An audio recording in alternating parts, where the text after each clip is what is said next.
मुहीउद्दीन मोहम्मद, जिनको बाद में औरंगजेब के नाम से जाना गया, उनका जन्म अक्टूबर 24, 1618 को हुआ था।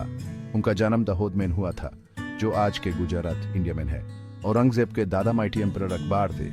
उनके पिता शाहजहां अकबर के बाद मुगल एम्परर बने। औरंगजेब की परवरिश मुगल कोर्ट की शान और शौकत में हुई। उन्होंने इस्लामिक थियोलॉजी, फिलॉसफी और वॉरफेयर में पूरी तरह से शिक्षा प्राप्त की।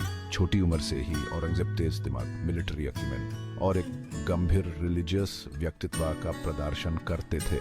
ये गण उनकी किस्मत और मुगल एम्पायर के भविष्य को आकर देने वाले थे। औरंगजेब का शुरुआती जीवन राजनीतिक चदरंग और उत्तराधिकार के लिए संघर्षों से भरा हुआ था, जो मुगल डायनेस्टी में आम बात थी। उन्होंने अपने चचा और भाइयों के बीच होने वाले भयानक पावर स्ट्रगल्स को देखा था। इन अनुभवों ने उनमें एक बेदर्दी और महत्वाकांक्षा की भावना पैदा की, जो उनके बाद की रजाकाल की खास पहचान बनी। औरंगजेब का रजदारोबर तक का रास्ता चालाकी, भारी रणनीति और निष्ठुर महत्वाकांक्षा से बना था। शाहजहां की बीमारी के बाद हुए उत्तराधिकार के युद्ध में औरंगजेब अपने भाइयों के खिलाफ एक कड़वा संघर्ष के बाद विजयी हुए। उन्होंने अपने ही पिता शाहजहां को कैद कर लिया और उन्हें शक्ति से हटाकर एक तरफ कर दिया। एक एक करके औरंगजेब ने अपने प्रतिद्वंद्वियों को समाप्त कर दिया, जिसे उनकी राजनीतिक दनयता और सैन्य शक्ति का पता चलता है।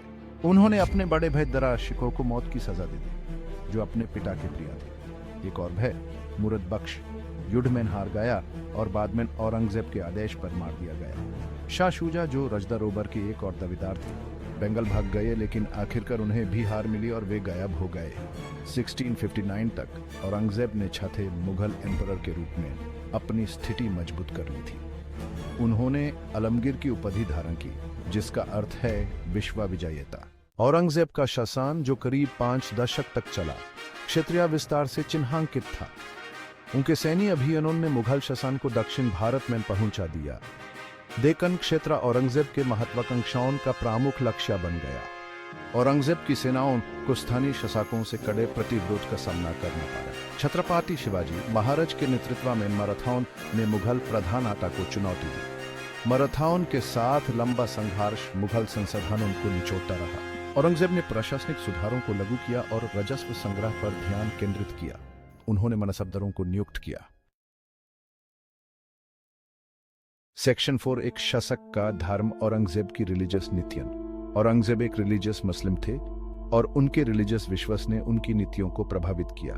उन्होंने मुगल रजिया को इस्लामिक कानून के साथ और अधिक निकट से जोड़ने की कोशिश की। उन्होंने जिजिया को फिर से शुरू कर दिया, जो गैर मुस्लिम पर एक कर था, जिसे अकबर ने समाप्त कर दिया था। जिजिया हालांकि राजस्व का एक स्रोत था, लेकिन इसने साम्राज्य के अंदर कई हिंदुओं को दूर कर दिया। औरंगजेब ने हिंदू मंदिरों को ध्वंस करने का भी आदेश दिया, खास तौर पर उन मंदिरों को जो राजनीतिक प्रतिरोध से जुड़े थे। उन्होंने मुगल दरबार में संगीत और नृत्य पर प्रतिबंध लगा दिया। उन्हें गैर इस्लामिक मानते हुए और इस्लामिक स्कॉलरशिप और शिक्षा को बढ़ावा दिया। औरंगजेब की रिलीजियस नीतियां, जबकि उनकी धर्मनिष्ठा से प्रेरित थीं, विविध मुगल साम्राज्य के भीतर तनाव में योगदान दिया। आलोचकों का तर्क है कि उनके कार्यों ने गैर मुसलमानों को अलग थलग कर दिया और धार्मिक कलह के बीच बोए। सेक्शन 5, एक सम्राट का अंधेरा। औरंगजेब के आखिरी साल। अपने बाद के सालों में औरंगजेब को बढ़ती चुनौतियों का सामना करना पड़ा। विद्रोह और बलिदान, खासकर दक्कन में, दबाना मुश्किल होता गया। नए नेतृत्व में मराठा एक दुर्जय खतरा बने रहे। लंबे समय तक चलने वाले युद्धों ने मुगल खजाने को खाली कर दिया और साम्राज्य की नींव को कमजोर कर दिया। औरंगजेब अपने गिरते स्वास्थ्य के बावजूद 1707 में अपनी मृत्यु तक मुगल राज्य के शीर्ष पर बने रहे। 88 वर्ष की आयु में वर्तमान महाराष्ट्र के अहमदनगर में उनका निधन हो गया। उन्हें उनकी साधारण जीवन शैली को दर्शाते हुए एक साधारण मकबरे खुल्दाबाद में दफनाया गया था। औरंगजेब की मृत्यु ने मुगल इतिहास में एक महत्वपूर्ण मोड़ दिया। उनके उत्तराधिकारियों को युद्धों और आंतरिक विभाजनों से कमजोर साम्राज्य विरासत में मिला। मुगल साम्राज्य, जो कभी शक्ति और समृद्धि का प्रतीक था, का धीमा और स्थिर पतन शुरू हुआ। सेक्शन 6, औरंगजेब की विरासत। उपलब्धियों और विवास्पतियों का मिश्रित बाग। इतिहासकारों के बीच औरंगजेब की विरासत बहस का विषय बनी हुई है।